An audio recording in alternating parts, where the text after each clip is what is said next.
"What is it, James?" I said, calling him by his preferred name. "Johnny is not at work today," Jammy Jamal giggled. "Where is he?" I pondered, giggling more so. "I don't know, Eddie," said Jamal, in tears. "The sign says closed." I was distracted by Ghost Rider's return. He was rearranging my shredded wheat to spell, "Well, what has Zordon said to you?" "Well, GW, Zordon phoned me this morning, and he said—" I began, but I was stopped. I suddenly received an electronic mail message for you first-timers, from Gary saying, "Where are you? Low, I'm bored. Oh my god, I'm getting kidnapped. Help!" Gaby is another member of the Ghost Rider team, and I always enjoy hearing from her.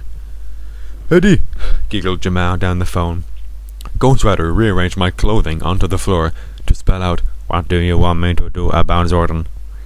At this point, a ringing of my bell troubled me. Who could that be? As I put my clothing back on, I said to Ghost Rider, "Call the team for a meeting at noon at my house." "I will not." Ghost Rider rearranged my breakfast once more, and set my online status to be right back. I hastily replied to the email, "Dear Gaby, glad you are okay. Talk soon, Ed," and hurried to answer the door. One of the Ghost Rider team was already standing there. "Eddie, where are you?" said Jamal, still on the telephone. I hung up. At the door was Hector. "What is it, Mr. Charles, sir?" asked Chuck Marianne foolishly.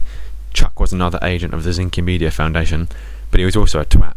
He had created his own typing program, which worked so unsuccessfully, I secretly referred to it as typing with your feet. "What is wrong, mother?" said Chuck again. "Stop typing with your feet and sit down," Sir Charles Matthews commanded, stroking his King George V beard crossly. The meeting progressed, with Celestian Power and Firefox and Joanne B. and all my other secret Zinky Media associates being given important roles. Sir Charles finally turned to Chuck Marianne. "Listen up, Chuck. I have an important task for you." "He is useless!" I cried. "Chuck is an experienced man, Gerald," said Celestian Power. "He's a tit!" I protested angrily, consuming a serviette. "Remember that American Eddie Arias," continued Sir Charles Matthews. "It's Eddie!" I cried. "Yes, well, remember him. He was banned because he created that very word, execrant." "Bloody Yanks," sniffed Firefox. "Well, I have heard terrible rumours that say the word execrant appeared on a television show last night." Suddenly there was a noise, and Sir Charles stopped talking and looked up. At the door was Alan Wilson, VIP. Eddie," Hector cried urgently. "Piss off, I'm over you," I replied nonchalantly. "But Eddie, Gibby has been kidnapped," he screamed, despair in his voice. Yeah, cool man," I said, imitating B. Dorridge. "We need to rescue her from the cultures of Zordon," he implored. "Yeah, no," I said, imitating Andy Forbes. "Eddie, this is serious," he claimed. "But Hector, The Price is Right is on in a minute. I need to watch it," I told him, laughing, as I slammed the door in his face. That told her, I thought, giggling. I turned on my TV and waited eagerly for my favorite show to come on. Suddenly, everything went dark and I couldn't see or hear anything. Shit, Zordon had come early. The Ghost Rider team wasn't here yet. But wait, oh my god, I can hear a booming, manly voice echoing out.